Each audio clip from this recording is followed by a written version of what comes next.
a possibilidade da gente visualizar aí parâmetros, né, que estão sendo colocados aí nos planos diretores, mas também uma forma da gente poder reconhecer demandas, condições de vulnerabilidade e oportunidades locais, né?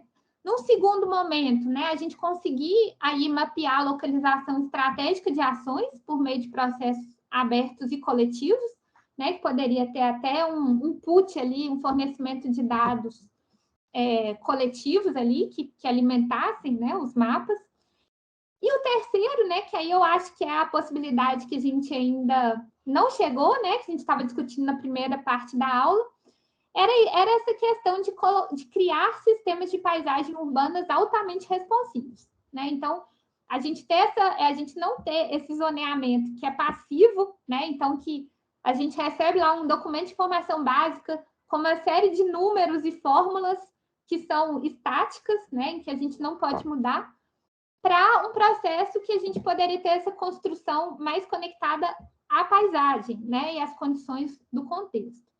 E aí traz essa ideia da responsividade que os sistemas paramétricos eles podem reagir aí, né, aos fatores de uma, como é que fala, de uma cidade que já está consolidada, né? Então, reconhecer as dinâmicas pré-existentes da cidade como inputs aí da formação de um sistema de paisagem, né? Então, acho que essa seria uma ideia que teria aí o maior potencial para uma lógica futura, né, de plano diretor. Ou, como diria a Hermínia Maricato, a gente não precisa de plano diretor, a gente precisa de plano de ação. E eu não poderia concordar mais com ela. Bem, então a gente tem práticas aí, né, dentro da prática paramétrica de planejamento urbano, que vai desde das proposições da Zaha Hadid, né, lá do Patrick Schumacher, que fala de urbanismo paramétrico, né? Então, ele usa a ferramenta digital não para a gente ter esse sistema responsivo de paisagem, mas mais para a gente ter um desenho urbano. Então, ele traz aí uma ideia de um desenho paramétrico, não ortogonal, muito ligado a uma estética também, né? Ele fez aqui uma série de planos diretores para a China e para o Oriente Médio. Enfim, né, as ideias dele acabam ganhando força muito mais nesses regimes ditatoriais, né, inclusive por ter uma ideia de controle, né, por trás, o paramétrico como uma ideia de controle e não como uma ideia de abertura do processo.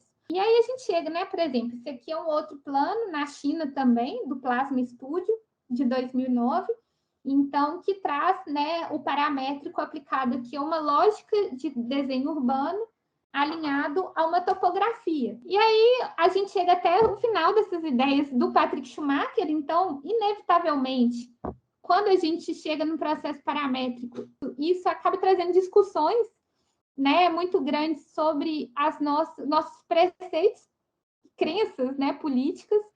E aí o Patrick Schumacher, lá depois que a Zaha Hadid morre, ele começa a ser mais radical nessa relação do desenho urbano, né, e do espaço público. Então, ele escreve aqui um texto que é Radical Free Market Urbanism. Ele não acredita no espaço público, né, ele acha que tudo é uma lógica de mercado neoliberal, né, o neoliberalismo como o estruturador de uma forma urbana que pode acontecer por meio de um estilo paramétrico, né? Então, enfim, ideias aqui só para a gente... É o que a gente não quer que o paramétrico seja, né, gente? Essa ideia do controle, da lógica aí do neoliberal, né, de produção da cidade. O que a gente quer, na verdade, é usar a lógica paramétrica como a proposta, né, da gente ter uma construção de uma diversidade urbana. Então, nisso, né, essa aqui foi a imagem de um workshop que, na verdade, esse aqui eu fiz como aluna lá em 2020, que foi a Quadra do Futuro. Então, que ele tinha essa premissa da gente pensar um desenho urbano baseado em métricas. Então, assim, era bem nas métricas que são estabelecidas lá pelos ODS da ONU, né? Algumas métricas direcionadas para mobilidade ativa, para leitura de quadras verdes compactas, né? Então, a gente ter maiores áreas permeáveis na escala da quadra, sistemas de drenagem. Então, como é que a gente poderia construir uma ocupação orientada por um sistema de drenagem, né? Então, para evitar problemas aí como, por exemplo, inundações, enchentes, e de tal forma que a gente poderia maximizar a produção de energia fotovoltaica. Então, isso aqui, né, tinha outros parâmetros. Isso aqui foi os parâmetros que meu grupo adotou para desenvolver o modelo. Isso aqui foi um exemplo, né? A gente desenvolveu esse modelo paramétrico que ele era construído a partir de um parque linear. Isso, né, muito motivado pela relação da drenagem, né? Então, a gente estabeleceu que qualquer que fosse, né, a ocupação, se ela fosse orientada aí por sistemas de resiliência ambiental, né, de drenagem, a gente teria um parque linear na parte mais baixa do terreno. Então, isso é um modelo utópico, né, orientado aí por parâmetros bastante, como se fala, bastante métricos e bastante pautados aí na engenharia, mas que poderia ter um potencial de adaptabilidade, né? Então, a gente colocou aqui a variabilidade que esse modelo ou essa ocupação poderia ter em diversas áreas, né? Então, o workshop era para produzir um modelo que funcionasse para Campinas e Florianópolis. Então, a gente produziu um modelo que, na verdade, poderia funcionar para qualquer cidade, né? Dentro desse conceito aí que a gente estabeleceu como um parâmetro de ocupação, né? De um loteamento, por exemplo, que se iniciasse do zero a partir de uma premissa de sustentabilidade ambiental, tá? Desconsiderando que qualquer questão, qualquer relação social pré-existente, né, gente? Então, isso aqui foi um modelo bastante orientado só pela prática ambiental. Que é isso, né? Como que a gente poderia evoluir, então, esse modelo que se preocupa só com a sustentabilidade ambiental, né? Mas a gente propôs um modelo que preocupasse principalmente com a sustentabilidade social e econômica, né? Então, pensar nessa questão de coautoria urbana, ela motivou muita gente a pensar nessa especulação desse modelo, né? Então, a gente parte aqui de premissas que né, como que o planejamento urbano ele poderia, né, a partir de um processo paramétrico, primeiro, promover estratégias territorializadas, né, ou seja, conectadas aí ao território e quem habita esse território. Segundo, a realização de abordagens multiescalares, né? Então, a gente não é privilegiar uma escala em detrimento da outra, né? Não é falar só assim, o urbanismo de topo é o que é bom, o urbanismo de base, né, na microescala ali da comunidade, que é o bom. Não, é a gente tentar, né, conciliar tanto um quanto o outro, entendendo, né, igual o Jan Turner pontuava, né? Um é extremamente correlacionado com o outro e dependente, e a gente tem que entender quais são os limites e as potencialidades de cada agente, né, nessa produção do espaço. Então, nisso, não se trata de realizar só uma abordagem, porque, inevitavelmente, um ponto de vista, uma escala, ela vai simplificar, né, o território de alguma forma, e ela vai reduzir ele exatamente por ela estabelecer aí bordas e fronteiras do limite de atuação, né? Então, a ideia é que a gente tem ali uma multiplicidade de agentes, de ferramentas para a produção, né, desse espaço. E aí o terceiro, né, é como que esse uso das tecnologias digitais, elas podem ser utilizadas, não no sentido de gerar o desenho urbano igual o Patrick Schumacher, a Zaha Hadid propunha, né? A gente gerar um desenho urbano paramétrico, né? Mas mais no sentido da gente usar isso para potencializar transformações sociais, por meio aí de processos de coautoria. Começamos aí a falar disso com ferramentas paramétricas? Não necessariamente, né? Isso é um pensamento que ele né? Ele perpassa aí vários momentos do século XX. Então, aqui eu trouxe para você só uma imagem, né? Que foi um modelo de um distrito, isso aqui não vou me arriscar a falar esse nome, mas é um distrito na antiga União Soviética, é um projeto de 1987, uma abordagem que ela começa com sociólogos que organizam reuniões e pesquisas com os futuros residentes. Ela sai de uma ideia que é a nossa ideia do Minha Casa e Minha Vida, né? De uma tipologia única que abriga qualquer família, e eles começaram a tentar identificar estruturas familiares, necessidades percebidas, e aí, com base nessas descobertas, eles tentaram, né, ter uma classificação complexa de 23 tipos de família. E aí isso vira uma base para tentar aí ter um catálogo, né? Como se fosse um catálogo de possibilidades aí da habitação. Ainda é um projeto muito restrito, né? Por mais que tenta contemplar aí 23 tipos de família, ainda não tem uma grande abertura. Tentavam, né, contemplar o ambiente familiar, né, de um espaço mais individualizado, e aí tentava gerar conjuntos, né, para as famílias de acordo com as necessidades. Então, mas uma concepção que ela começa a ficar tão complexa quando a gente incorpora de fato a complexidade como uma condição, né, gente, da estrutura do espaço construído, que ela começa a ser difícil, né, de se projetar isso sem o amparo de uma ferramenta computacional.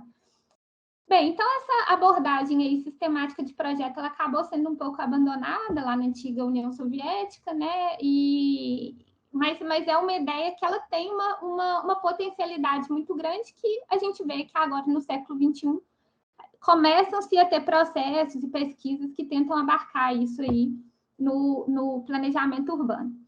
Bem, gente, e aí nessa lógica, né, eu que trouxe aqui para mostrar um pouco para vocês o TCC de uma aluna lá da UFMG, que eu orientei, e aí ela tinha assim inquietação que era como que eu posso gerar o estudo de massa, né, uma ocupação que eu vou atingir os parâmetros máximos e que eu não tenha o uso de ar-condicionado, eu consiga minimizar o uso de ar-condicionado. Então, ela pegou todos os parâmetros da legislação, transformou isso num código do Grasshopper, né, dos parâmetros do centro. Então, dentro dessa lógica de mercado, né, que é ocupar o máximo, que é a lógica de incorporação, né, gente, é exatamente essa mais-valia da terra. Então, ou seja, eu compro a terra e eu tenho que extrair o lucro máximo dela.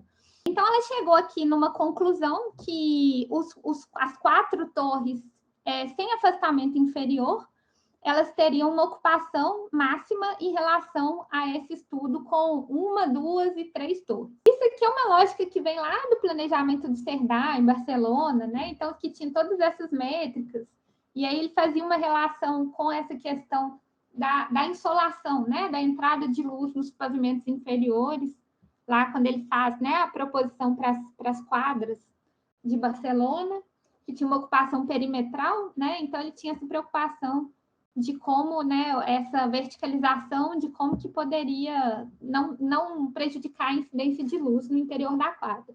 Nossa regra segue praticamente todas as métricas lá do Cerdá, né, de Barcelona. Se a gente for olhar, são exatamente os mesmos critérios. Aquelas coisas que ninguém entende. Por quê, né? Por que é esse número? Por que é 2,3 mais H menos 12 dividido por 1B, né?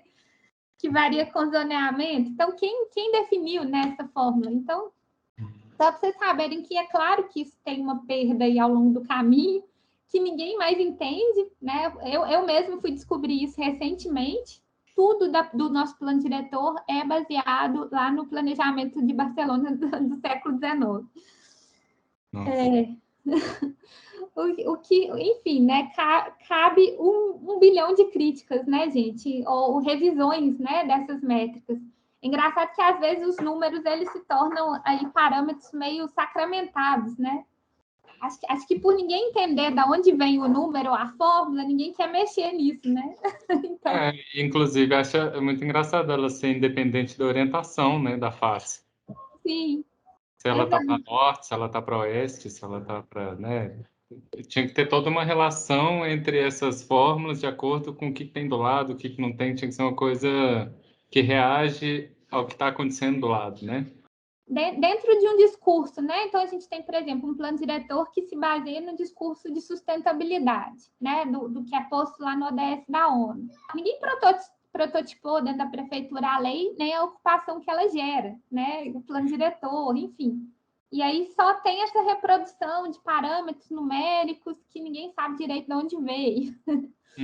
Então, que sustentabilidade é essa que esse tipo de parâmetro está propiciando, né, de ocupação? Realmente tem alguma preocupação com sustentabilidade ao se colocar esse tipo de parâmetro? Dá para ver que ajuda um pouco, né? Você tem um pouco de inclinação ali, já ajuda a chegar um pouco de insolação lá embaixo. Mas olha essa aqui, essa última imagem. Isso aqui está cumprindo a lei. Você acha que o sol entra aqui? Isso aqui poderia, por exemplo, né, se a gente estivesse trabalhando com a lei parametrizada e não com os coeficientes fixos, né, que é aquela questão de reagir, né, ao contexto, isso aqui, por exemplo, eu poderia estar reagindo a essa minha ocupação do lado, né? E aí isso ia gerar o meu fator do H para eu poder ter, não sei, de repente ter essa iluminação pretendida nos andares inferiores. Se a gente consegue ter uma regra que ela promove o equilíbrio a partir das diferenças, então como uma coisa reage à outra e equilibra. Eu posso ter coisas muito diferentes, edifícios de tudo quanto tipo de porte, com inclinações diferentes, escalonamentos diferentes, que dá muito mais diversidade na cidade, e ao mesmo tempo está garantindo de maneira muito melhor a sustentabilidade ambiental, né, a insolação. Que é o próprio discurso da lei, né? Que é um discurso que vem lá do ODS 11 da ONU, cidades resilientes, sustentáveis, né? Então, toda essa proposta do novo plano diretor, ela vem baseada muito nessa lógica discursiva da sustentabilidade, né? De uma ocupação preocupada aí com os fatores ambientais, mas que, enfim, né, os parâmetros que são estabelecidos, ou até mesmo essa ideia de ter parâmetros fixos, né, isso é mais como se a gente tivesse assim, uma regração do que uma regulação, né? Uhum. Por isso que a importância da pessoa entender a diferença entre o jeito de se fazer uma regra, né?